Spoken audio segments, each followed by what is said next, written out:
शहरात शिवसेना शिंदे गट आणि भाजप यांच्या विविध मुद्द्यांवरील संघर्ष तीव्र होताना दिसत असून शिंदे गटाचे खासदार नरेश म्हस्के यांनी पालिका निवडणुकीच्या पार्श्वभूमीवर महत्त्वाचा नारा दिलाय।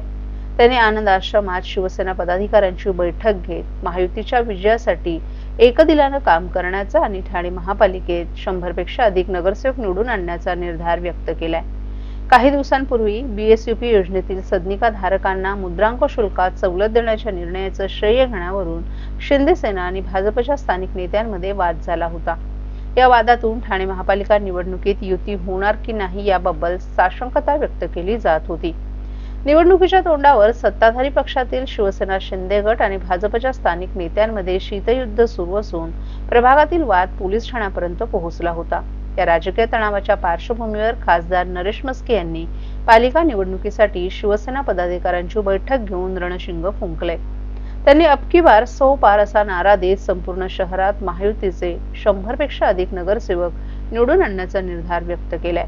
स्थानिक स्वराज्य संस्थांच्या निवडणुकीच्या पार्श्वभूमीवर शिवसेनेनं संपर्क प्रमुखांची घोषणा केली आहे। यामध्ये खासदार नरेश म्हस्के यांच्याकडे ठाणे, नवी मुंबई आणि पुण्याची जबाबदारी सोपवण्यात आली आहे। या नियुक्तीनंतर त्यांची ही पहिलीच बैठक पार पडली आहे।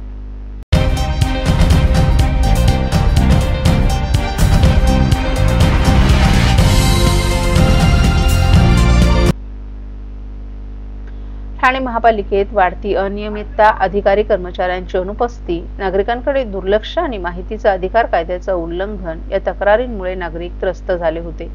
वेळेत अधिकारी कार्यालयात उपलब्ध नसणं, भेट मिळाल्यास नागरिकांचं म्हणणं न ऐकणं, तसंच आरटीआय कलम 4(1) नुसार अनिवार्य माहिती वेबसाईटवर आणि दर्शनी भागात न लावणं अशा तक्रारी सातत्यानं वाढत आहेत। अशा स्वरूपाची तक्रार प्रवक्ते पिंगळे यांनी अतिरिक्त आयुक्त प्रशांत रोडे यांच्याकडे केली होती। या तक्रारीनंतर अतिरिक्त आयुक्त रोडे यांनी महापालिकेच्या सर्व विभागांना शिस्त लावण्यासाठी परिपत्रक काढलं असून यामुळे अधिकारी कर्मचाऱ्यांवरील जबाबदारी आणखीन वाढली आहे। त्याचबरोबर त्यामुळे नागरिकांना आता अधिकाऱ्यांना भेटून त्यांच्या समस्या मांडणंही शक्य होईल। केंद्र शासनाचा माहितीचा अधिकार अधिनियम 2005 प्रमाणे 17 बाबींची माहिती कलम 4(1) नुसार संकेतस्थळ फलकावर तिमाही अद्ययावत करणं, नागरिकांनी मागणी केल्यास सर्व अभिलेखांचं अवलोकन सहज उपलब्ध करून देणं, प्रत्येक सार्वजनिक प्राधिकरणाकडे अभ्यागतांना अभिप्रायासाठी अर्ज ठेवणं, अभ्यागतांसाठी निश्चित भेटीची वेळ राखून ठेवणं आणि कार्यालयाबाहेर फलकावर तसं नमूद करणं, पुरेसा वेळ देऊन नागरिकांचं म्हणणं ऐकून घेणं, कार्यालयात हालचाल नोंदवही ठेवणं आणि अधिकाऱ्यांनी कार्यालयाबाहेर पडताना नोंदवहीत नोंद करणं, कार्यालयातून बाहेर पडताना अधिकारी आणि कर्मचाऱ्यांनी वातानुकूलित यंत्रणा, दिवे आणि पंखे बंद करणं, नागरिकांकडून येणाऱ्या तक्रारी, निवेदनं आणि पत्रव्यवहारावर शासनाच्या परिपत्रकानुसार विहित मुदतीत कार्यवाही करणं, कार्यालयीन वेळेत ओळखपत्र आणि गणवेश परिधान करणं असे निर्देश अतिरिक्त आयुक्त रोडे यांनी दिले आहेत।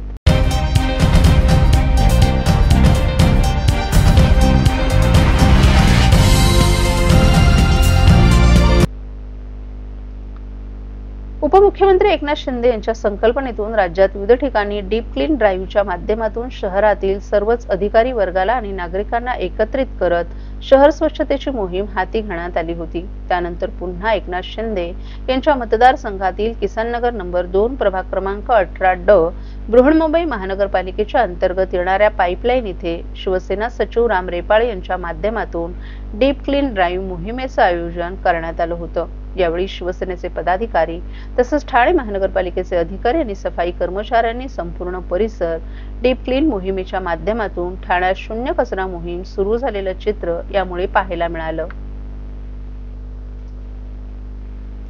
मोहिमेबद्दल काय सांगाल आणि कितपत महत्त्वाचं येणाऱ्या काळात काय याची उपाययोजना असणार आहे? हिंदू हृदय सम्राट वंदनीय शिवसेना प्रमुख बाळासाहेब ठाकरे यांनी आम्हाला एक मूलमंत्र दिला, 80% समाजकार्य 20% राजकारण।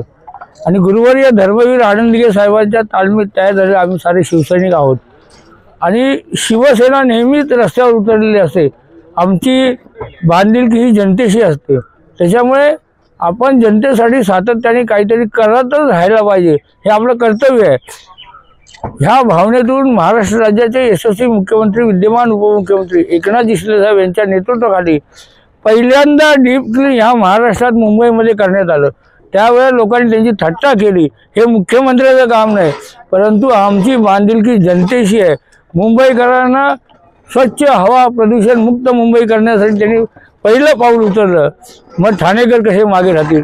मग ठाणेकरांनी त्यांच्या हाकेला ओढ दिली आणि संपूर्ण शिवसैनिक आणि महानगरपालिकेची यंत्रणा कामाला लागली आणि हा म्हणता प्रत्येक आठवड्याला महापालिका कर्मचारी त्यांचे सर्व अधिकारी सुट्टी असून सुद्धा ते त्या दिवशी आपल्या कर्तव्य भावनेतून हे ठाणे शहर स्वच्छ करण्यासाठी प्रामाणिक प्रयत्न करत असतात।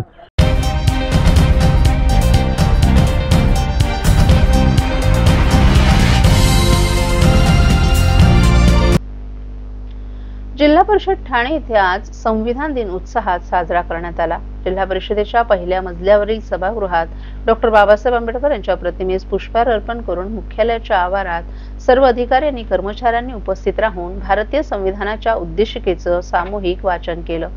उपमुख्य कार्यकारी अधिकारी प्रमोद काळे यांनी संविधान दिनाचं महत्त्व, भारतीय संविधानाची वैशिष्ट्य आणि लोकशाही बळकट करण्यासाठी प्रत्येक नागरिकाची भूमिका याबाबत मार्गदर्शन केलं।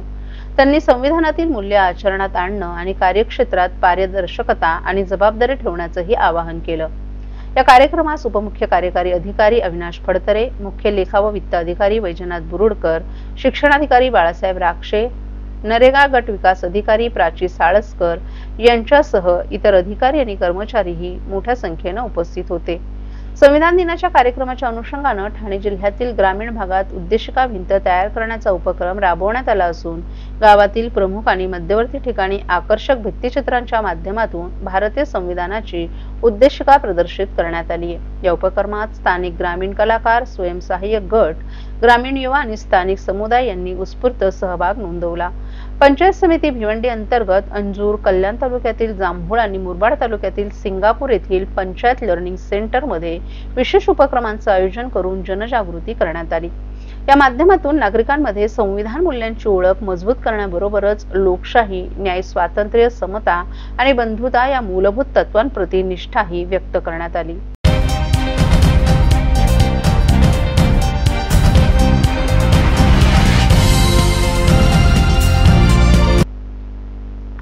आज चंपाषष्ठी निमित्त ठाण्यातील जवाहरबाग येथील प्रसिद्ध खंडोबा मंदिरात भाविकांची मोठ्या संख्येने गर्दी पाहायला मिळाली।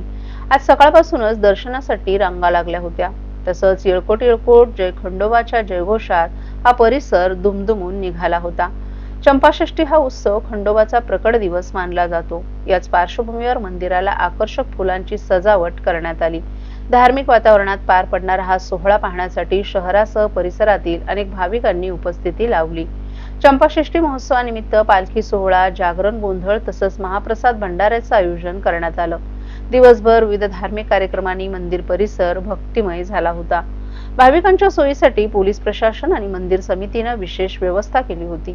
दर्शनाची सुव्यवस्था राखण्यासाठी स्वयंसेवकही तैनात करण्यात आले होते। चंपाषष्ठी उत्सवाच्या माध्यमातून पारंपरिक आणि सांस्कृतिक वारसा जपण्याचा संदेश देत हा उत्सव मोठ्या श्रद्धा आणि भक्तिभावाने साजरा करण्यात आला।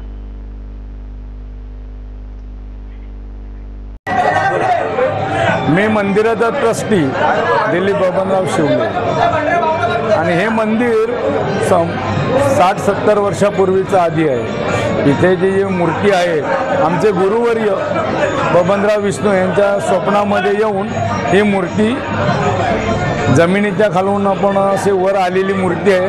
ही जागृत मूर्ती आहे आणि ह्या मूर्तीचं पुन्हा आता नवीन रिनोव्हेशन केलं 1 वर्षापूर्वी, तेव्हा नवीन बांधलेलं मंदिर आहे। याच्या आधी वड, पिंपळ, उंबर यामध्ये हे मंदिर होतं, ही मूर्ती होती। पुढची मूर्ती ही पुरातन मूर्ती आहे, जवळजवळ 300-350 वर्षापूर्वी आधीची।